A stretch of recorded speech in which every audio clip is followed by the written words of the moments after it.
پاک و ہند کے لوگ خاص طور پہ اور سنی العقیدہ لوگ، ہم اولیاء کو کرامت کے ذریعے جانتے ہیں۔ میرے جملے پہ توجہ کریں اور غور سے سمجھیں۔ ہم ان کا قد، اولیاء اللہ کا قد کرامت سے ناپنا چاہتے ہیں، جو کہ اولیاء کی تعلیمات کے خلاف ہے۔ ان کے ہاں ان کا قد یا ان کا مرتبہ کرامت سے نہیں، استقامت سے ناپا جاتا ہے۔ کہ بہت سے صوفیاء اور اولیاء نے ایک اصولی بات کی، اس کا خلاصہ یہ، وہ کہتے ہیں کہ اگر ہوا میں اڑنا ولایت ہوتی تو پرندے سارے ولی اللہ ہوتے، دریاؤں پہ چلنا اگر کرامت ہوتی، ولایت ہوتی، تو مچھلیاں ساری ولی اللہ ہوتی۔ ولایت کبھی بھی اسلام کی تاریخ علم میں کرامت سے نہیں ناپی جاتی تھی،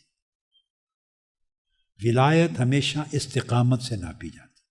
حضرت بایزید بستامی رضی اللہ تعالیٰ عنہ، ان کو خبر ملی کہ دور فلاں ایک قصبے میں ایک ولی اللہ ہے، اہل اللہ ہے۔ آپ نے اپنے تلامذہ کو، مریدین سے فرمایا کہ چلو اللہ کا دوست ہے اس قصبے میں، اس سے ملاقات کے لیے جاتے ہیں۔ اللہ کے دوست اللہ کے دوستوں سے ملاقات کے لیے جاتے تھے۔ آپ میری بات سمجھیں، کامن رشتہ کیا تھا دونوں میں؟ اللہ کا۔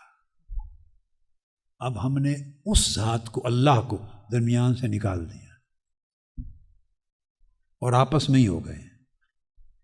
اس کا نتیجہ کیا ہوا ہے؟ کوئی ولایت کا دعوے دار، پہلی بات تو یہ ہے کہ ولی کبھی دعوے دار نہیں ہوتا تھا۔ ولایت نام نفی دعویٰ کا ہے۔ حضرت بایزید بستامی نے کہا اپنے مریدین کو، چلیں بھائی، خبر ملی ہے وہاں اللہ کا ایک دوست رہتا ہے، اس سے ملنے چلتے ہیں۔ تو جب کوئی محبوب کے دوست کو دیکھنے جائے، یہ علامت ہے کہ واقعی یہ محبوب کا محبت کرنے والا ہے۔ تلامذہ کو، مریدوں کو لے کے دور سفر کر کے ملنے گئے، میں کی نفی ہو گئی نا۔ اب دوسرے اینڈ پر ایک واقعہ ہے اسی کا۔